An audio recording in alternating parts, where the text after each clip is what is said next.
Now we will do harmful microorganisms या फिर what are the harmful effects of microorganisms या फिर why are microorganisms called foe मतलब दुश्मन. सो हार्मफुल माइक्रोऑर्गेनिज्म जो हैं वो डिज़ीज़ कॉज करते हैं, मतलब डिज़ीज़ फैलाते हैं. और वैसे माइक्रोऑर्गेनिज्म जो डिज़ीज़ कॉज करते हैं किसी भी एनिमल को या ऑर्गेनिज्म को, उसको हम बोलते हैं पैथोजन, जो कि मैं पहले ही बता चुकी हूँ. ठीक है, ये pathogen. Now disease causing microorganisms in humans, 3 पढ़ेंगे हम. Disease causing microorganism human, disease causing microorganism animals and disease causing microorganism plants. सबसे पहला पैथोजन जो है वो हमारी बॉडी में एंटर करते हैं. कैसे? By through the water we drink, the food we eat, इन सब की वजह से. ठीक है, इन सब के थ्रू माइक्रोऑर्गेनिज्म हमारी बॉडी में एंटर करते हैं. एक बार हमारी बॉडी में एंटर करते तो हमारी बॉडी को डिज़ीज़ कॉज करते हैं. माइक्रोबियल डिजीज़ हम पहले पढ़ चुके हैं. Influenza, flu, polio, TB, HIV, ये सब माइक्रोबियल है. वैसे डिजीज़ जो एक डिजीज़्ड पर्सन से एक हेल्दी पर्सन में या फिर एक इन्फेक्टेड पर्सन से एक हेल्दी पर्सन में शिफ्ट हो जाता है या फिर वो कॉज हो जाता है, ऐसे डिजीज़ को हम बोलते हैं कम्युनिकेबल डिजीज़. ठीक है, तो वैसे डिजीज़ जैसे सर्दी या खांसी है, तो अगर कोल्ड है, कॉमन कोल्ड है, तो अगर मुझे है और तुम्हें नहीं है, तो अगर हम दोनों कांटेक्ट में आए, कैसे भी कांटेक्ट में, थ्रू एयर या हम बात भी कर रहे हैं, तो तुम लोग को भी हो जाता है.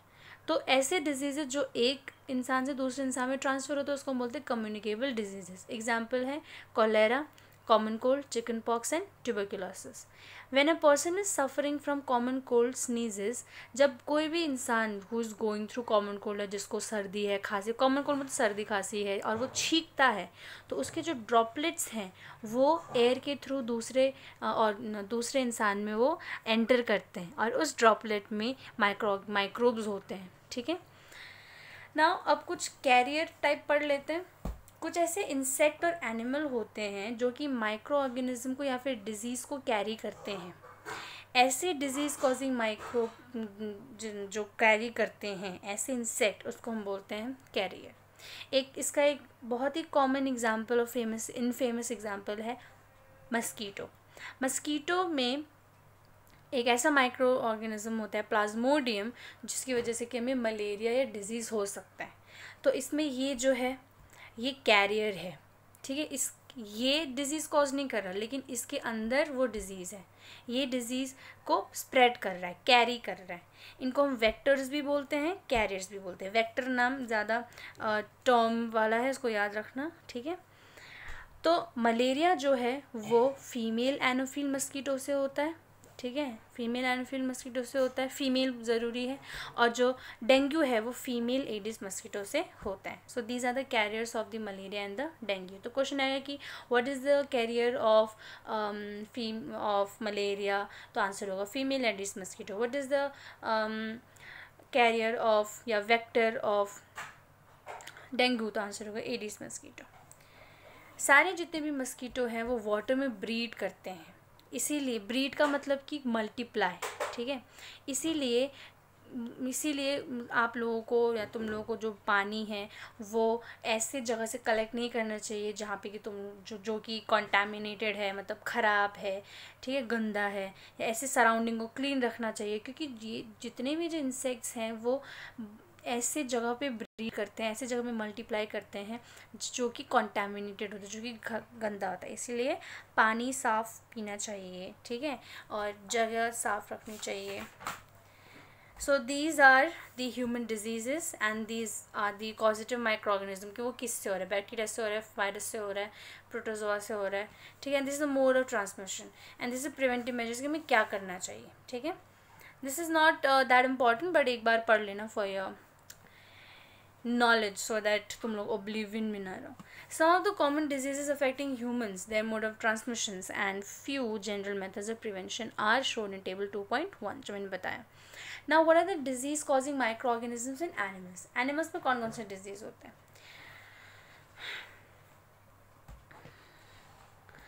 एंथ्रैक्स जो है ये एक ह्यूमन एंड कैटल डिजीज़ है जो कि बैक्टीरिया से होता है. Foot and mouth disease cattle का है जो कि वायरस से होता है। तो इसमें दो ही हमें मिले, ठीक है। रॉबर्ट कॉच ने एक बैक्टीरिया डिस्कवर किया था जिसकी वजह से एंथ्रैक्स डिजीज़ होता है। So anthrax disease is caused by bacillus anthracis. Bacillus का मतलब ना बैक्टीरिया होता है और एंथ्रैक्स वो हो गया डिजीज़। सो अगर लिखेंगे diseases causing microorganisms in animals, caused by microorganisms in animals, so उसमें हम लिखेंगे anthrax and foot and mouth disease of cattle which is caused by virus and bacteria. Now disease causing microorganisms in plants, ये है citrus canker, ठीक है, जो कि bacteria से होता है। ये सिट्रस कैंकर का एग्जाम्पल है, फिगर है। Rust of wheat, these are the diseases, plant diseases जो कि माइक्रो ऑर्गेनिज्म से होता है, ठीक है। और ये जिन माइक्रो ऑर्गेनिज्म कॉज किया है, तो अगर क्वेश्चन आएगा कि what are the diseases cause by the micro organism in plants, तो ये आंसर होगा citrus canker, rust of wheat, yellow vein mosaic of bhindi, ठीक है। Next of the harmful effects of cause by micro organism is food poisoning. Food जो है, कभी कभी हम देखते हैं फूड पॉइजनिंग जो है उसको हम स्टोर करते हैं तो उसमें माइक्रो ऑर्गेनिज्म एक्ट कर जाते हैं और अगर उस फूड को हम खाते हैं तो हम बीमार पड़ जाते हैं, इसको हम फूड पॉइजनिंग बोलते हैं। तो contamination of food by the micro organism is known as food poisoning. तो food poisoning could be due to consumption of food spoiled by some microorganism. Microorganism जो हमारे फूड में ग्रो करते हैं और टॉक्सिक सब्सटेंस प्रोड्यूस करते हैं, toxic मतलब जहरीले, ठीक है। इसकी वजह से जो फूड है वो पॉइजनस बन जाते हैं, जिसकी वजह से कि हमें सीरियस इलनेस या फिर बाद में डेथ भी हो सकता है। इसीलिए फूड को प्रेजर्व करना या स्टोर करके रखना, अच्छे से बचा के रखना, प्रेजर्व मतलब बचा के रखना ज़रूरी है ना। फूड प्रिजर्वेशन पढ़ते हैं। फूड प्रिजर्वेशन हम कैसे कर सकते हैं, क्यों किया जाता है फूड प्रिजर्वेशन? फूड प्रिजर्वेशन इसलिए किया जाता है ताकि जो फूड है वो पॉइजनड ना हो सके। So the first method of food preservation is chemical method. कुछ ऐसे salts या edible oils या ऐसे chemicals को हम फूड में डालते हैं ताकि जो माइक्रो ऑर्गेनिज्म है वो फूड में ग्रो ना कर सके। इसीलिए ऐसे सॉल्ट या एडिबल ऑयल्स, एडिबल मतलब खाने वाले, या ऐसे केमिकल्स को हम प्रेजर्वेटिव्स बोलते हैं। हम सॉल्ट और एसिड यूज़ करते हैं ना उसमें, पिकल्स में, to prevent the attack of the microbes, ताकि माइक्रोब उसमें ना आ सके। जो चिकन है उसमें हम सॉल्ट लगा देते हैं ताकि वो उसमें डिजीज़ ना लग सके। Sodium benzoate and sodium metabisulphite, ये प्रेजर्वेटिव्स का नाम है। So what are preservative? Preservatives are the chemicals जो कि माइक्रोब्स ताकि एक्ट ना करे फूड के ऊपर, उसको उसके अगेंस्ट काम करते हैं, ठीक है, preservatives. These are also use in jam, squashes to check this polish. ये जैम जो होता है ना खाने वाला, जैम, स्क्वैशेस, स्क्वैश पता है ना, जैसे ऑरेंज स्क्वैश, जैसे टैंगो हो गया या फिर या रसना हो गया, इन सब में यूज़ किया जाता है। Prevention by common salt, common salt भी यूज़ होता है प्रिवेंट करने के लिए, बचाने के लिए माइक्रोब से, ठीक है। फिशेस में, मीट में लगाया जाता है। मीट और फिश में ड्राई सॉल्ट लगा दिया जाता है ताकि उसमें बैक्टीरिया ग्रो ना कर सके। सॉल्टिंग जो है वो आंवला, रॉ मैंगोज मतलब कच्चे आम, और टैमरिन मतलब इमली, इन सब में यूज़ किया जाता है ताकि इन सब को माइक्रो ऑर्गेनिज्म से बचाया जाए। Next prevention by sugar, jam, jelly, squashes, इन सब में शुगर लगाया जाता है।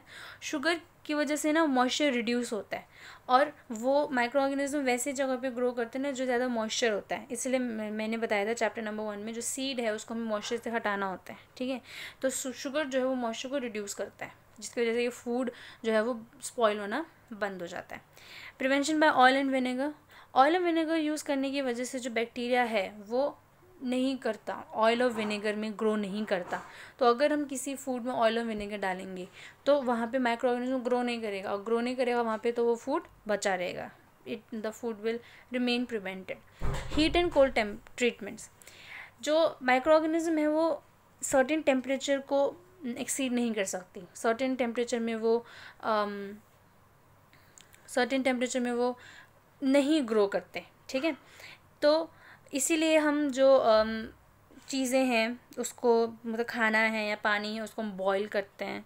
बॉइल्ड वाटर प्रेफर किया जाता है जो इंसान बीमार होता है, या फिर जो खाना है उसको फ्रिज में रखते हैं तो वो सड़ता नहीं है, इसीलिए, ठीक है। तो इसमें एक टर्म है जिसको हम बोलते हैं पैस्चराइजेशन। पेस्चराइजेशन जो है ना वो मिल्क का होता है।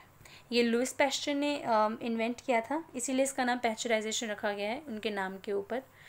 होता क्या है, इसमें जो मिल्क है उसको हम पहले बॉईल करते हैं 70 डिग्री सेल्सियस तक 15 से 30 सेकेंड के लिए, फिर बाद में उसको स्टोर करके रखते हैं ताकि वो चिल्ड रहे। चिल्ड मतलब ठंडा हो जाए, ठीक है। ये करने की वजह से माइक्रो ऑर्गेनिज्म जो है वो उसका जो ग्रोथ है वो इसमें प्रिवेंट होता है, मतलब माइक्रो ऑर्गेनिज्म इसमें ग्रो नहीं हो सकता due to this process. So this process of heating the milk to 70 degrees Celsius and then chilling it after few seconds and storing it to prevent the growth of microorganism is known as pasteurization. Next is storage and packing. These days dry fruits and even vegetables are sold in sealed air tight. जैसे हम chips है, chips को अगर तुम बंद करके खोल के अगर तुम थोड़े दिनों के लिए रख दो तो कैसे उसमें मॉइस्चर लग जाता है, क्यों? क्योंकि वो उसमें माइक्रो ऑर्गेनिज्म ने एक्ट कर दिया, उसमें मॉइस्चर लग गया, तो उसको सील्ड पैक करके रखते हैं नाइट्रोजन गैस में, ठीक है। तो आजकल जो भी चीज़ें आती है वो सील्ड होती है, पैक्ड होती है। सो स्टोर करके रखना है, पैक करके रखना है एक पैकेट में, भी एक मेथड है of preventing from micro organisms. Next है नाइट्रोजन फिक्सेशन। नाइट्रोजन फिक्सेशन में बता चुकी हूँ, जो मेरा राइजोबियम बैक्टीरिया है वो सिम्बायोटिक रिलेशनशिप में रहता है किसके साथ? प्लांट्स के साथ। प्लांट्स लेग्यूमिनस प्लांट्स होते हैं ये, इनके जो रूट्स हैं इनमें नोड्यूल्स होते हैं और उन नोड्यूल्स में ये बैक्टीरिया रहता है।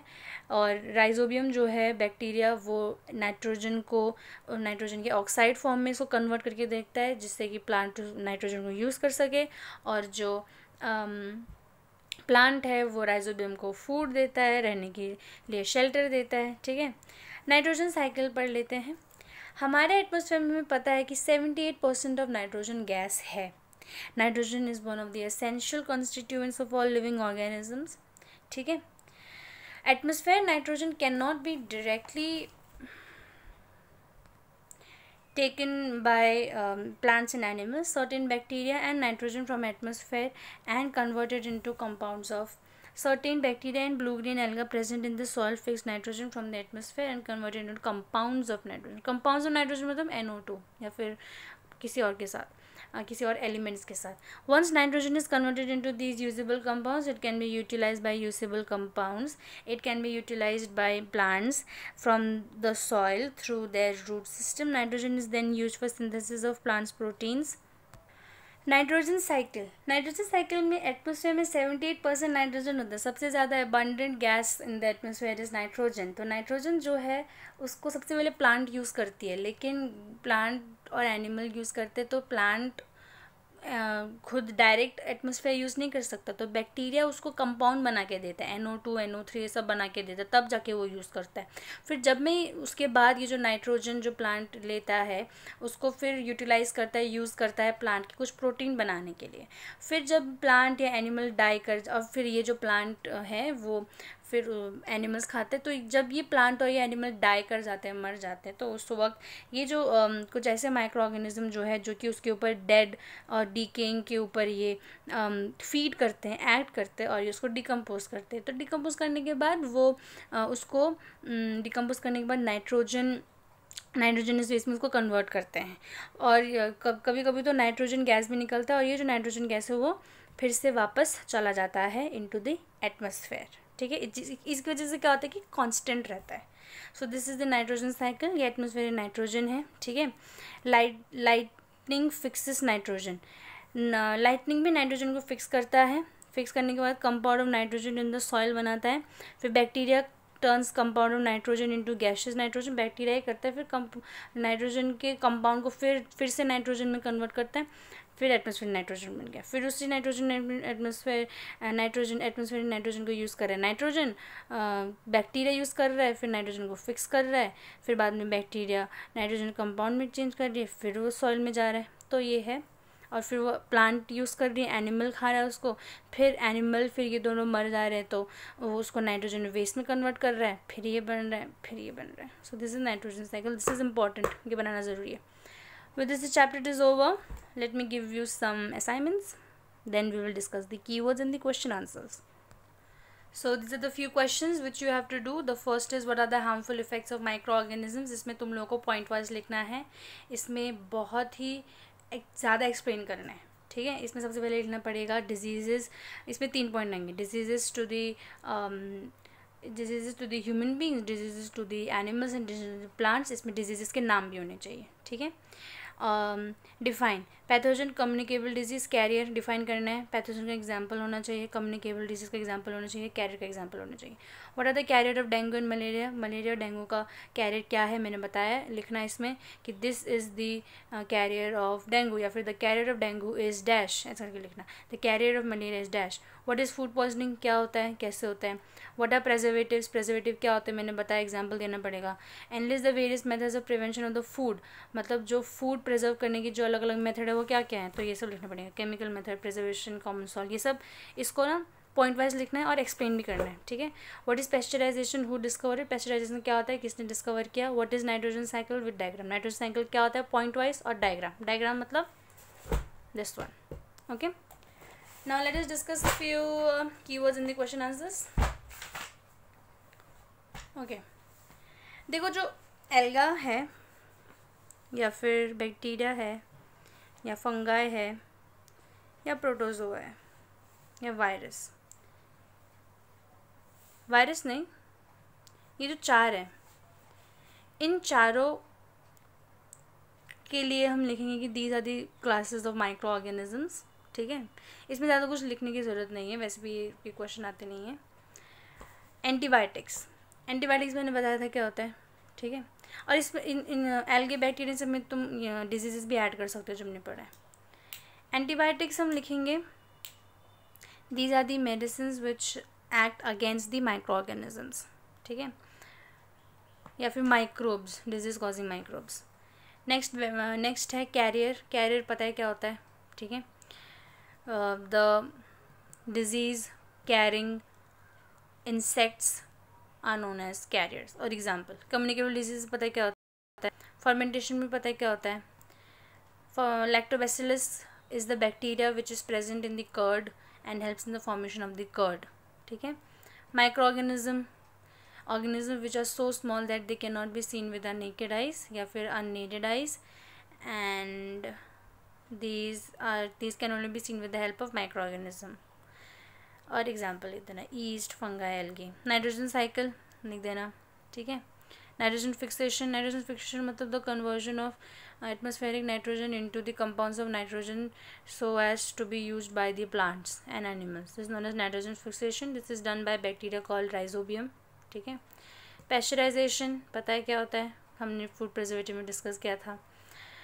पैथोजन पता है, disease causing microbes. Preservation, preservation भी पता है, the prevention of food from spoiling और पॉइजनिंग. प्रोटोजोआ बताया मैंने. Rhizobium is a bacteria which lives in a symbiotic relationship with fungi और एल्गा, या नहीं फंगाई और एल्गा नहीं, विद प्लांट्स, ठीक है, which help in the fixation of the nitrogen. Vaccine भी पता है, हम लोगों ने डिस्कस किया था. वायरस, वायरस के लिए वही लिखोगे जो शॉर्ट नोट में तुम लोगों ने लिखा था उसमें असाइनमेंट 1 में. और ईस्ट, ईस्ट के लिए लिखोगे east is a micro organism which divides rapidly and which reproduces rapidly and produces CO2 during respiration. ये सब लिखोगे, ठीक है. Microorganism can be seen with the help of microscope. Blue green alga fix nitrogen, ठीक है. Alcohol is produce with the help of yeast, हमने पढ़ा था. Cholera is caused by bacteria. Take the correct answer. Yeast is used in the production of alcohol. The following is an antibiotic. Streptomycin, हमने जो antibiotic का पढ़ा था उसमें streptomycin, tetracycline, penicillin, तो ये इसका एग्जांपल है. Carrier of malaria, malaria causing protozoan, female anopheles mosquito. Common carrier of communicable disease house fly. House fly से होता है ना. The bread of the idli rises due to growth of the yeast cells. क्यों rise करता है, sponge effect क्यों होता है, क्योंकि उसमें ईस्ट की वजह से, क्योंकि ईस्ट CO2 प्रोड्यूस करती है. Process of conversion of sugar into alcohol, fermentation. Match the following. Bacteria causes cholera. Rhizobium fixing nitrogen. Lactobacillus setting of curd, baking of bread तो ईस्ट का है, ठीक है। Protozoa causing malaria, virus causing AIDS, ठीक है। Can micro organism be seen with naked eyes? No. If not, how can we see them? With the help of microscope. Micro organism क्या हम देख सकते हैं? नहीं देख सकते, तो कैसे देख सकते हैं? माइक्रोस्कोप के through. What are the major groups of microorganisms? There are 4 major groups of microorganisms: bacteria, fungi, alga and protozoa. इतना लिखोगे काफ़ी है। Name the organism which can fix nitrogen, atmospheric nitrogen into the soil. Rhizobium, ठीक है, या फिर Acetobacteria, फिर blue green alga. Write 10 lines in the usefulness of microorganism in our lives. तो इसमें हम 10 लाइन्स में क्या क्या लिखेंगे? जो मैंने बोला था, सबसे पहला making of curd and bread, दूसरा commercial use of micro organism मतलब making of alcohol, making of medicines, used in vaccines, increasing soil fertility, उसके बाद क्लीनिंग द एनवायरनमेंट, ठीक है। Next, write a short paragraph on the harms caused by micro organisms. 3 head points बनेंगे, main points. पहला होगा disease caused in humans, caused in plants, caused in animals, और इसके अंदर भी टॉपिक्स बनेंगे जो कि पता है ना कौन कौन से हैं। सिट्रस कैंकर है प्लांट में, ठीक है, और भी कई सारे हैं। राइट, व्हाट आर एंटीबायोटिक्स, पता है क्या होता है। What are the precaution must be taken while taking antibiotics, ये जो है ना precaution must be taken by antibiotics, वो इसमें दिया हुआ है ऑरेंज बॉक्स में, ठीक है। With this the chapter is over, class 8, ठीक है। The chapter is over and question answer आप लोग कर लेना, असाइनमेंट भी कर लेना। Thank you.